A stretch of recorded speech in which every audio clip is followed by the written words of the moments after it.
Allahumma barik lana fi Rajab wa Sa'bana wa ballighna Ramadana wa hasil maqasidana.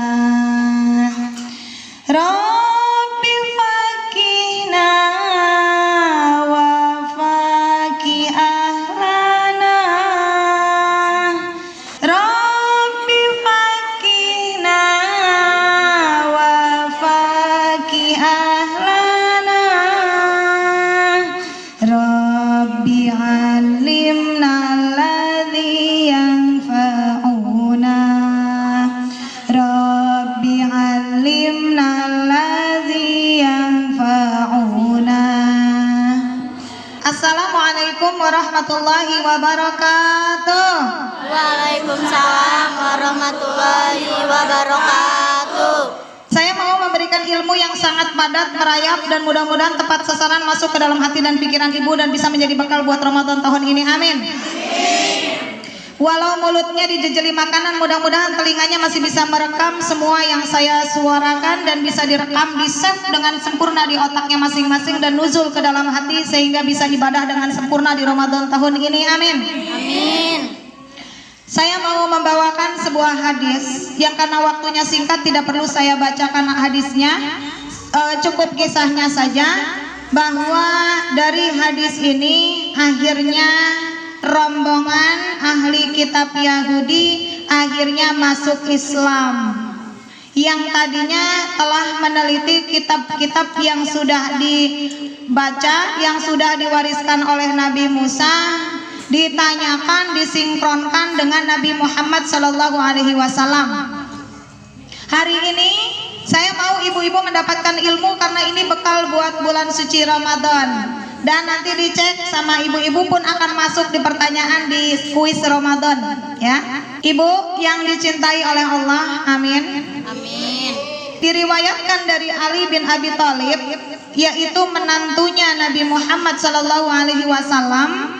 Satu hari Nabi sedang duduk di majlis bersama kaum muhajirin yang hijrah dari Mekah berkumpul di Madinah, dan juga bersama kaum Ansor, kaum pribumi yang mau menolong menampung kaum muhajirin.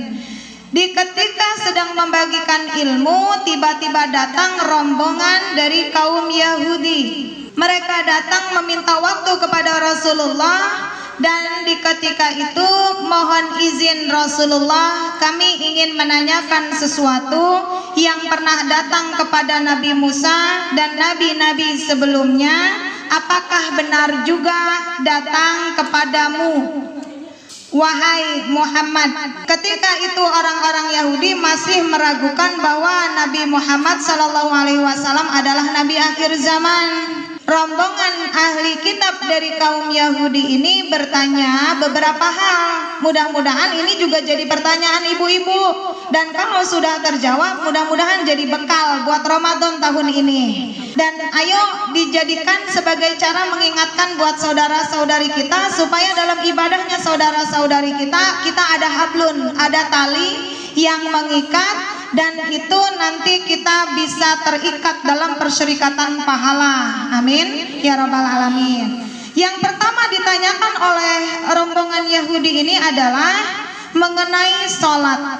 Mohon terangkan kepada kami, kenapa sih umat Islam itu harus sholat 5 waktu?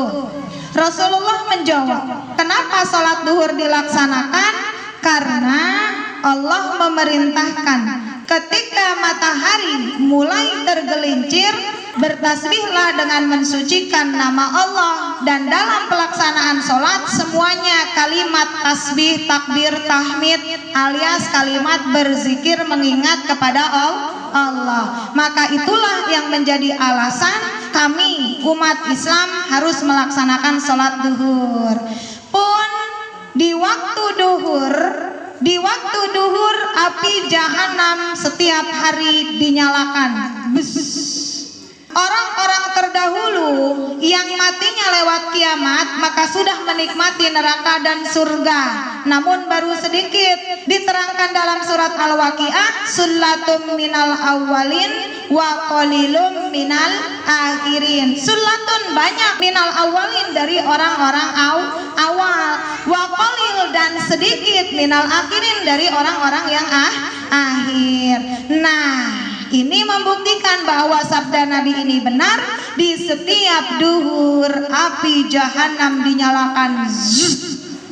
Siapa yang ada di jahanam maka dia benar-benar terbakar di waktu duhur. Siapa yang melaksanakan sholat di waktu duhur mudah-mudahan terhindar dari jilatan api jahanam. Amin ya robbal alamin. Biar ibu lebih afdol, apalagi jika ibunya sedang tidak sholat, sedang haid, ambillah peran untuk mendapatkan pahala seperti melaksanakan sholat duhur dengan cara di setiap jam 11 ingatkan saudara-saudari dimanapun berada untuk bersiap-siap melaksanakan sholat duhur. Dan jangan merasa hemat dan jangan menyepelekan kalimat, ayo saudara-saudariku sebentar lagi waktunya sholat duhur kita masuki, mari bersiap dan mari kita persiapkan hati untuk menghadap kepada ilahi Robbi, bertasbih di waktu duhur. Siap? Siap begitu. Nanti videonya disebar dan mudah-mudahan ini bisa menjadi pengingat waktu duhur. Kita beralih ke waktu asar. Waktu asar, kenapa umat Islam harus melaksanakan sholat di waktu asar? Karena di waktu asar itu adalah kejadian di mana bapak moyang kita Nabi Adam alaihissalam memakan buah khuldi. Makannya di waktu sholat asar. Jika anak cucu Adam yang saat ini mengaku beragama Islam berserah diri kepada Allah, maka kita mengambil pelajaran salah dari kakek moyang kita. Kita mah di asar itu menghadap kepada Allah dengan tulus dan ikhlas tanpa paksaan, maka bayarannya kita seperti bayi yang baru lahir karena dapat ampunan dari Allah. Jadi ampunan itu diberikannya untuk kita di waktu sholat asar. Jadi ayo menjelang sholat asar di jam 3 segera pasang status. Sebentar lagi akan tiba waktu sholat asar. Saudara-saudariku dimanapun berada, mari siapkan diri, siapkan hati untuk menghadap ilahi sebelum jasad dihadapkan kepada ilahi. Siap bikin status begitu? Siap.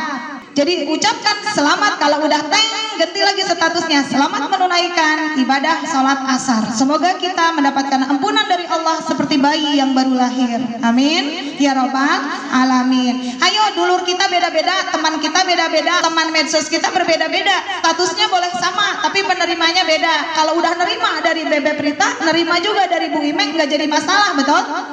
Semakin banyak kesaksian maka akan semakin berlipat ganda rahmat dari Allah buat kita. Amin ya rabbal alamin.